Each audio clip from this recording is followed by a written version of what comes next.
ناظرین یہ ہے ظلم کی نئی روایت جس کی بنیاد نون لیگی حکومت رکھ رہی ہے. ناظرین مگر میرے رب کا بھی اصول ہے کہ ظلم کی عمر زیادہ لمبی نہیں ہوا کرتے. اللہ کا شکر ہے کہ عدالت نے سپرنٹینڈنٹ ڈیالہ جیل کی اس درخواست کو مسترد کر کے 21 مئی کو عمران خان کی بیٹوں سے ملاقات اور ذاتی معالجین سے چیک اپ کی رپورٹ پیش کرنے کا حکم بھی دے دیا ہے. اچھا ناظرین، بھارت کے خلاف جنگ کے دوران وزیر اعظم سمیت پورا شریف خاندان چپ کا روزہ رکھ کر کسی روپوشی میں چلا گیا تھا. پوری قوم جانتی ہے. جنگ ختم ہوتے ہی اب قوم کو بتایا جا رہا ہے اور ایڑیاں اٹھا اٹھا کر گلا پھاڑ پھاڑ کر بتایا جا رہا ہے کہ بھارت کے خلاف اصل جنگ تو کسی نے بھی نہیں لڑی تھی، وہ تو میاں نواز شریف صاحب تھے جو اصل میں جنگ لڑ رہے تھے.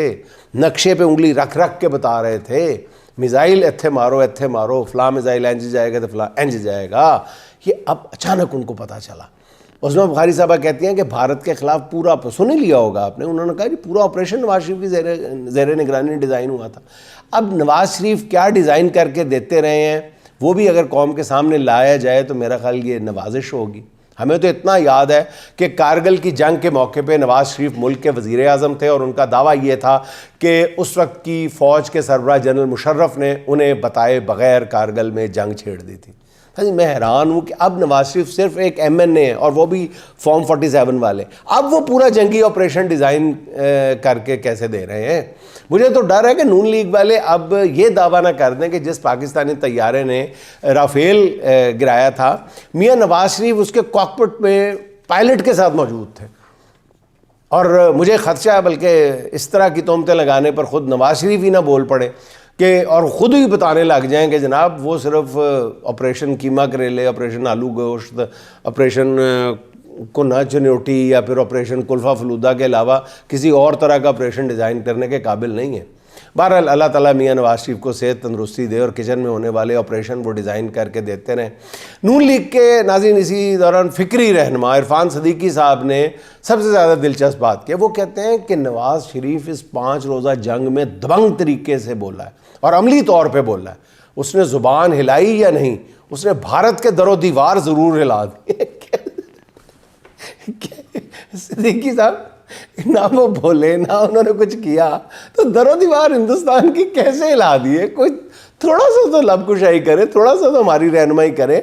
ہمارا بھی دل کرتا ہے کہ ہم نواز شریف صاحب سے محبت کریں اور اس مشکل اور کڑے وقت میں نواز شریف صاحب کی تعریف کریں، تو تھوڑا سا بتا ہی دیں کہ کیسے در و دیوار ہلا دیے. سوال یہ کہ نواز شریف صاحب منہ سے نہیں بولے، اب کیا میں کہوں گا، پتہ نہیں خوش آمدی زبان ہے ناظرین بولنے سے پہلے سوچتی کیوں نہیں ہے. ناظرین اس حوالے سے آپ کو ایک بڑی عجیب و غریب اور افسوسناک خبر دینا چاہتا ہوں. یہ جو آپ نے ٹویٹ پڑھی تھی یہ پاکستانی حملے کے فوراً بعد، یہ ٹویٹ بھی جو ہے یہ اصل میں نواز شریف صاحب نے نہیں کی تھی. نواز شریف صاحب کرنا ہی نہیں چاہتے تھے. نواز شریف صاحب نے چٹا جواب دے دیا تھا کہ میں نے کوئی ٹویٹ نہیں کرنی. تو پھر یہ جس اعلیٰ نون لیگ کی جس اعلیٰ شخصیت نے ٹویٹ کی مقتدرہ کے دباؤ پر، مقتدرہ کا دباؤ تھا کہ کوئی تو ٹویٹ کریں، بڑے میاں صاحب سے کوئی ٹویٹ آپ ہی کروا دیں. تو پھر انہوں نے جو ٹویٹر کو ہینڈل کرتا ہے اور یا ان کا جو سوشل میڈیا سیل ہے ان کو اس شخصیت نے کہا کہ جی آپ یہ ٹویٹ کر دیں، لکھ کے بھیجی کہ آپ یہ ٹویٹ کر دیں. تو سوشل میڈیا والوں نے کہا کہ نہیں جی ہم کیسے کر سکتے ہیں، تو میاں صاحب بڑے میاں صاحب غصے ہوں گے. تو انہوں نے شخصیت نے کہا کہ میں خود دیکھ لوں گی. اس شخصیت نے کہا کہ میں خود دیکھ لوں گی، آپ ٹویٹ کر دیں. تو یہ ٹویٹ بھی اصل میں کسی اور نے کی تھی، میاں محمد نواز شریف صاحب نے ٹویٹ تک کرنا گوارا نہیں کیا تھا. اچھا ناظرین، بھارت کے ساتھ جنگ کے دوران جس شریف فیملی نے پراسرار خاموشی اختیار کر رکھی تھی وہ جنگ ختم ہوتے ہی اس کی فاتح بن کر میدان میں آ گئی ہے. آج فیصل آباد میں تقریب کے دوران مریم نواز شریف صاحبہ نے ایک بار پھر قوم کو، بہت افسوس کی بات ہے، انتشار کی آگ میں جھونکنے کا کھیل وہیں سے شروع کیا ہے جہاں انہوں نے بھارت کے ساتھ کشیدگی کے موقع پہ ختم کیا تھا. بہت افسوس ہوا. دوسروں کو آپ تانے دیتے ہیں، بار بار تانے دیتے ہیں کہ جناب انہوں نے یہ کیا. 4 ٹویٹس نہیں ہیں آپ کے پاس پی ٹی آئی پر الزام لگانے کے لیے. دیکھیں اس موقع پر یہ بھی ایک کھیل کھیلا جا رہا ہے ناظرین. میں یہ مریم نواز صاحبہ کی بات روک کر آپ کو یہ بتاتا چلوں کہ باقاعدہ نون لیگ کے میڈیا سیل کی طرف سے یہ خوفناک اور گندا کھیل بھی کھیلا جا رہا ہے کہ پی ٹی آئی کے جعلی اکاؤنٹس بنا کر ان کی طرف سے یہ ٹویٹس کروائی جائیں گی اور پوسٹ کروائی جا رہی ہیں جس میں اداروں کو نشانہ بنایا جا رہا ہے. وہ اصل میں ان کی حرکت ہے کہ وہ پی ٹی آئی کا وہ بنا کے اور عمران خان کی تصویر لگا کر فیک اکاؤنٹس, ان اکاؤنٹس کی آپ عمر دیکھ لیں, ان کی ایج دیکھ لیں, اس سے پہلے کتنی ٹویٹس ہوئی ہیں. وہ ابھی سامنے یہ سارا معاملہ آ جائے گا. کچھ لوگ اس پر مسلسل پی ٹی آئی کے میڈیا سیل والے بھی کام کر رہے ہیں ان کو نکالنے کے لیے, ڈگ آؤٹ کرنے کے لیے. اچھا ناظرین, پھر آتے ہیں مریم نواز صاحب. مریم نواز نے پھر دوبارہ آج 9 مئی کا راگ الاپنا شروع کر دیا. وہ کہتی ہیں کہ 9 مئی کو جن جہازوں کو جلایا گیا انہی جہازوں نے رافیل کو مار گرایا. کوئی میڈم وزیر اعلیٰ سے پوچھنے والا بھی نہیں ہے کہ جو جہاز جلا دیے گئے وہ جلے ہوئے جہازوں سے رافیل طیارے کیسے گرائے گئے؟ آج بھی پوری تقریر کے دوران ناظرین انہوں نے مودی تو کیا بھارت کا نام تک لینا گوارا نہیں کیا. اس کی بجائے وہ کہتی رہیں کہ جی قوم نے نواز شریف کی قیادت پہ دشمن کو سبق سکھا دیا. یہ کوئی تو ثابت کر دے نواز شریف صاحب کا رول کیا تھا. خدا کے لیے میں ہاتھ جوڑ کے پوچھتا ہوں, کوئی ایک رول ثابت کر دے نواز شریف کا. اب پھر وہ کہنے لگیں کہ ہم 9 مئی والے نہیں 10 مئی والے ہیں. حالانکہ پوری قوم جانتی ہے کہ آپ جو ہیں وہ 8 فروری والے نہیں 9 فروری والے ہیں. آپ قوم کے مسترد شدہ ہیں, آپ صرف 17 سیٹوں والے ہیں, آپ عین حالت جنگ میں چھپ جانے والے ہیں. اور جس کو آپ نے جیل میں بے گناہ قید کیا ہوا ہے نا, وہ جیل کی کال کوٹھڑی سے بھی مودی کو للکار رہا ہے اور نتائج سے بالکل بے پرواہ ہو کر للکار رہا ہے, کیونکہ وہ جانتا ہے کہ اسے اپنے ایسے بیانات کی قیمت چکانی پڑے گی. پھر بھی وہ اپنی قوم کا حوصلہ بن کر چٹان کی طرح ڈٹ کر کھڑا ہے. ایسے تو نہیں اڈیالے والا محبوبیت کی منزل پا گیا نا, اور جاتی عمرہ والے اپنی انہی حرکتوں کی وجہ سے نفرت کا ہدف بنے ہوئے ہیں. آج ناظرین مجھے ایک بہت ہی سینئر نون لیگی رہنما سے میری بات ہوئی. انہوں نے میرے کسی 2-4 جملوں پہ اعتراض کرنے کے لیے مجھے فون کیا تھا. تو ان رہنما کا نام لینا مناسب نہیں ہے. ان کا کہنا تھا کہ جنید صاحب آپ جتنا مرضی چیخ چیخ کر بولتے رہیں, حقیقت یہی ہے کہ ہم نے 2 سال 9 مئی کے تذکرے کر کر کے گزار لیے ہیں اور اگلے 3 سال ہم 10 مئی کے قصیدے پڑھ پڑھ کے گزار لیں گے. یہ ہے ناظرین نون لیگ کی حالت. اب ناظرین جنگ ختم ہوتے ہی نون لیگ کی جو ٹاؤٹس ہیں میڈیا پر, انہوں نے وہی پرانا کھیل شروع کر دیا. اب دیکھیے D G I S P R نے سوشل میڈیا پر بیانیہ بنانے والے نوجوانوں کا شکریہ ادا کیا, تو یہ تشویش پیدا ہو گئی کہ مصیبت پڑ گئی ان کو کہ کہیں پی ٹی آئی اور اسٹیبلشمنٹ میں دوریاں ختم نہ ہو جائیں. اس کا ہم پہلے بھی ذکر کر چکے ہیں. جس کے بعد نون لیگ نے اپنے سب سے بڑا جو میزائل ہے وہ داغ دیا. وہ کیڑا ہے؟ جاوید چودھری صاحب. انہوں نے فرمایا ہے کہ جنگ ختم ہونے کے بعد اب عمران خان کا مستقبل داؤ پہ لگ گیا ہے, کیونکہ بھارت سے کشیدگی کے آخری دنوں میں پی ٹی آئی نے سوشل میڈیا پر بڑا گھٹیا کردار ادا کیا تھا. جاوید چودھری صاحب آپ کب سے یہ گھٹیا کردار ادا کر رہے ہیں پہلے یہ بتائیں. سب جانتے ہیں, آپ نے پہلے خود تسلیم کیا کہ پی ٹی آئی نے ثابت کیا کہ اسے ملک دشمن کہنے والے غلط تھے, مگر چند روز بعد ہی آپ پر دوبارہ انکشاف ہو گیا کہ آخری دنوں میں پی ٹی آئی کا کردار بڑا گھٹ گیا تھا. اب بات تو کرنی تھی نا, تو پہلے کہتے ہیں جی پہلے ٹھیک تھا بعد میں غلط تھا, آخری دنوں میں غلط تھا. عجیب بات.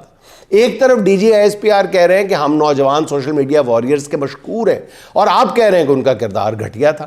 اب کس کی مانے, ان کی جو جنگ لڑ رہے تھے یا آپ کی جو قومی یکجہتی کو نقصان پہنچانے کے لیے میدان عمل میں اترے ہیں؟ جاوید چودھری صاحب مزید فرماتے ہیں کہ پی ٹی آئی والوں نے انتہائی واہیات حرکتیں کی ہیں, اب خود اس پہ شرمندہ ہیں. چودھری صاحب کیسی واہیات حرکتیں؟ 3 سال کی ہر بات بھلا کر غیر مشروط طور پر اپنی افواج کے ساتھ کھڑا ہونا, یہ واہیات حرکت ہے. بھارتی بیانیے کو سوشل میڈیا پر تباہ و برباد کر کے رکھ دینا واہیات حرکت ہے. یا قومی یکجہتی برقرار رکھنے کے لیے یہ کہنا کہ ان کے بے گناہ لیڈر کو رہا کر دیا جائے, یہ واہیات حرکت ہے؟ نہیں نہیں چودھری صاحب بالکل نہیں. واہیات حرکت یہ ہے کہ جنگ کے دوران بھی بھارت اور مودی کے خلاف ایک لفظ نہ کہنا. واہیات حرکت یہ ہے کہ بھارتی جارحیت پر تو ایک لفظ بھی نہ کہا جائے, اور جنگ ختم ہوتے ہی اب عمران خان اور پی ٹی آئی کی باری آ گئی, ان پر سنگ باری شروع کر دی جائے. یہ واہیات حرکت ہے. یہ واہ حرکتیں جاوید چوہدری صاحب آپ اکیلے نہیں کر رہے. اس کام کے لیے سب نون لیگی ٹاؤٹس کھلے چھوڑ دیے گئے. نون لیگیوں کی تو سمجھ آتی ہے کہ ان کی تو روزی روٹی عمران خان کی مخالفت سے وابستہ ہے, مگر چودھری صاحب آپ کو گائے گائے پی ٹی آئی کی پیڑ کیوں اٹھتی رہتی ہے؟ میں یہ سمجھنے سے قاصر ہوں. آپ تبصرہ چھوڑ کر تبرہ کرنے لگتے ہیں.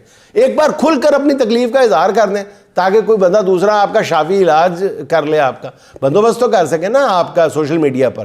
جب بھی آپ کا غصہ کنٹرول سے باہر ہو جاتا ہے تو یہی فرماتے ہیں آپ کے عمران خان کی واپسی کا راستہ بند ہوگا. کتنی دفعہ آپ نے بند کیا ہے؟ وہ پلٹ کر آتا ہے, پوری قوت کے ساتھ آتا ہے, پھر آپ کو نیا بہانہ تراش لیتے ہیں. او بھائی آپ کب سے عمران خان کی واپسی کا راستہ بند کر رہے ہیں؟ سوچیں تو صحیح.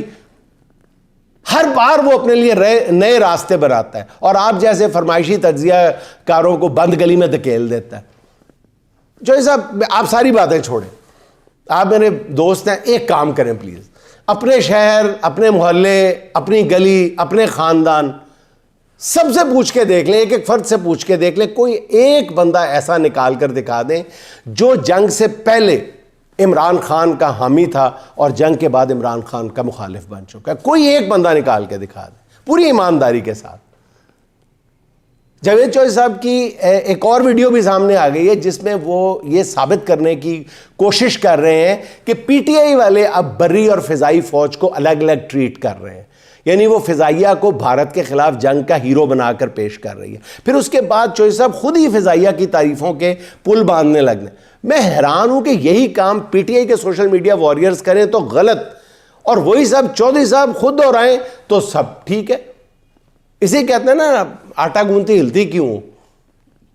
مطلب میں یہ سمجھنے سے قاصر ہوں کہ آپ نے کتنی خوفناک, یہ مجھے کہیں پر دکھا دیں, یہ کسی آپ social media P T I کا سوشل میڈیا جو ذمہ داران ہیں, کوئی دو پوسٹیں کسی نے کر دیں, کوئی تصویر, مجھے نہیں پتا وہ کہاں ہے, میں میری نظر سے تو نہیں گزری جس میں انہوں نے بری فوج کے بارے میں کچھ کہا ہو کہ جی اصل فوج انہوں نے لڑی ہے فلاں ہے فلاں. ہاں فضائیہ کی تعریف سب پوری قوم کر رہی ہے, بری فوج کی تعریف کر رہی ہے. اس میں سے اگر ظاہر ہے کہ وہ ایکٹیو رول تھا, انہوں نے جہاز گرائے تھے اس لیے وہ پاک فضائیہ کے, تو پھر 6 ستمبر کے بعد 7 ستمبر منانا چھوڑ دیں آپ بھی, اگر فضائیہ کا اتنا ہی آپ کو کھایا جا رہا ہے. پھر جو اصل خطرناک بات کی ہے جاوید چوہدری صاحب نے, میں اس کا ذکر ضرور کرنا چاہتا ہوں. ناظرین, اگر وہ حرکت اس دوسرے کیمپ کی طرف سے ہوتی تو اس کے خلاف پیکا فیکا پتہ نہیں کون کون سے ایکٹ عمل میں لائے جا چکے ہوتے.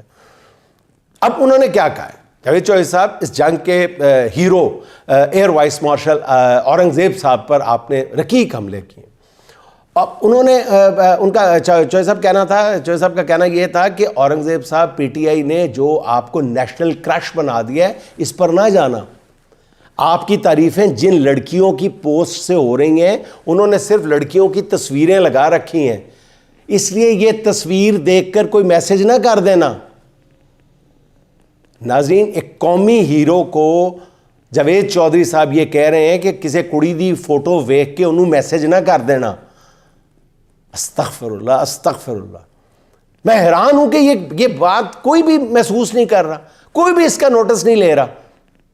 کس طرح بیہودہ مذاق کیا آپ نے.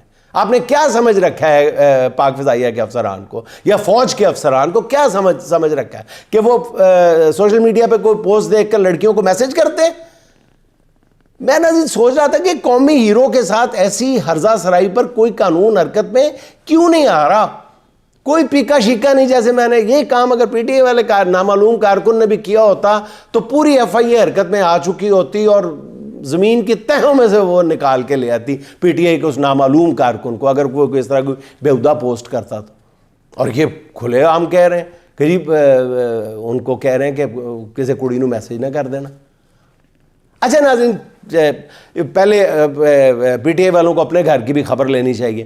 پی ٹی آئی کی خاتون رہنما جو کمل شوذب صاحبہ کا ایک ویڈیو کلپ وائرل ہے جس میں وہ علیمہ خان صاحبہ کے خلاف انتہائی بیہودہ لفظوں میں ہرزہ سرائی کر رہی ہیں. وہ کہتی ہیں کہ علیمہ خان کو حکم چلانے کا شوق ہے تو اعلان کریں کہ وہ سیاست میں آ چکی ہیں, اور علیمہ خان سے جب بھی ان کا سامنا ہوا تو وہ ان سے لڑیں گی.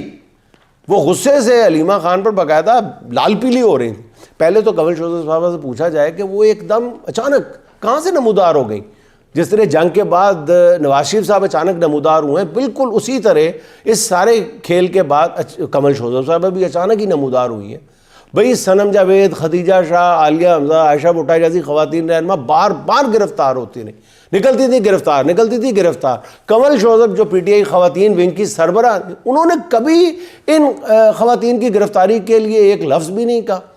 بتائیں تو صحیح نا کنول شوذب صاحبہ کہ 2 سال میں کتنی بار آپ ڈاکٹر یاسمین راشد صاحبہ کو ملنے گئی ہیں؟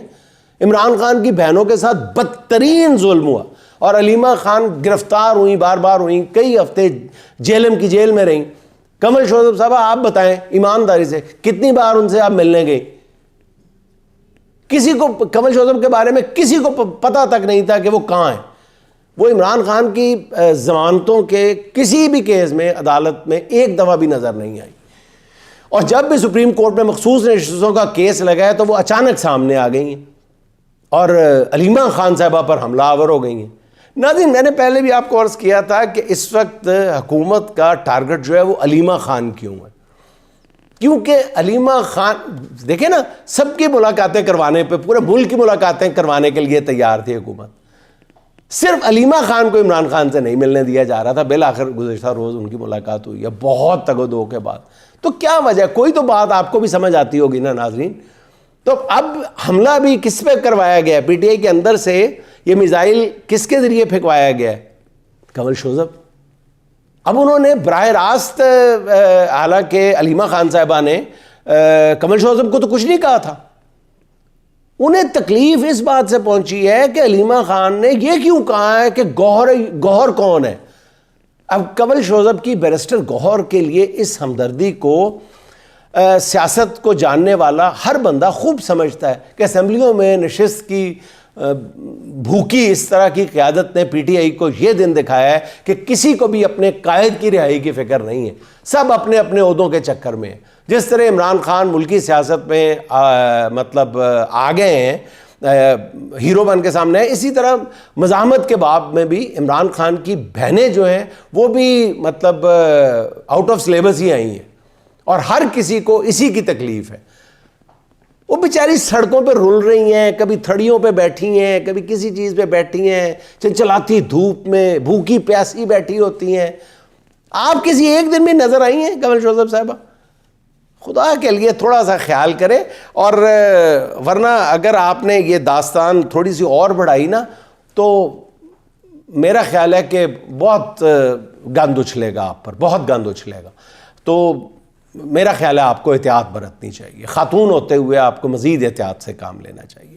اچھا ناظرین، عمران خان کی پیرول پر رہائی کی درخواست کی اسلام آباد ہائی کورٹ میں سماعت ہوئی ہے اور قائم مقام چیف جسٹس سرفراز ڈوگر نے کہا کہ پیرول پر رہائی کی درخواست عمران خان کی مرضی سے دائر ہوئی ہے، جس کا رجسٹرار نے اعتراض بھی اٹھا دیا. اس پر وکیل لطیف کوسا نے بتایا کہ سرکار ایسی مثالیں موجود ہیں کہ کوئی دوست بھی پیرول پر رہائی کی درخواست دائر کر سکتا ہے. اسی عدالت کی مثالیں موجود ہیں. یعنی کوسا صاحب نے کہا کہ اسی عدالت میں بھی دوستوں کی طرف سے، ملزم کی طرف سے دوستوں کی طرف سے درخواستیں دائر کی گئیں. اور جب سرفراز ڈوگر نے دلائل سننے کے بعد کہا کہ وہ اس حوالے سے تحریری آرڈر پاس کریں گے. پتہ نہیں وہ تحریری آرڈر کیا پاس کریں گے. اچھا بہرحال اب ناظرین دوسری طرف دیکھیں کہ ٹرانسفر ججز کیس کی بھی سپریم کورٹ میں سماعت کل تک کے لیے ملتوی کر دی گئی. آج بھی ججز کے وکیل منیر ملک نے اپنے دلائل جاری رکھے تھے. عدالت نے بتایا کہ کل صبح 9:30 بجے کیس شروع ہوگا، پورا دن چلے گا اور جمعے کو ضرورت ہوئی تو اس روز بھی سماعت ہوگی. ناظرین اس سے صاف صاف پتہ چل رہا ہے کہ 19 مئی سے پہلے ٹرانسفر ججز کیس کا فیصلہ کر دیا جائے گا، کیونکہ 19 مئی کو سندھ، پشاور، بلوچستان اور اسلام آباد ہائی کورٹ کے لیے مستقل چیف جسٹس کی تعیناتی کے لیے جوڈیشل کمیشن نے اجلاس طلب کر رکھا ہے. جب 19 مئی سے پہلے فیصلے کی تیاری ہے تو فیصلہ کیا ہوگا ناظرین یہ کوئی راز نہیں لگ رہا.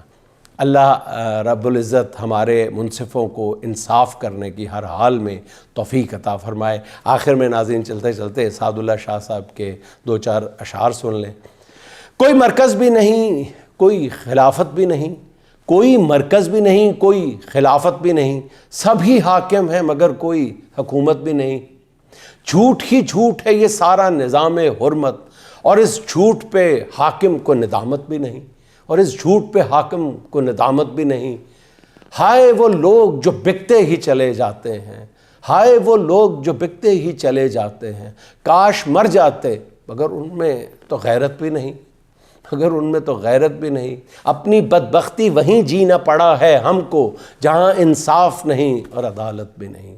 جہاں انصاف نہیں اور عدالت بھی نہیں. ناظرین خوش رہیں، خوش رکھیں. آپ سے ملاقات ہوگی انشاءاللہ اگلے ولاگ میں. اللہ حافظ.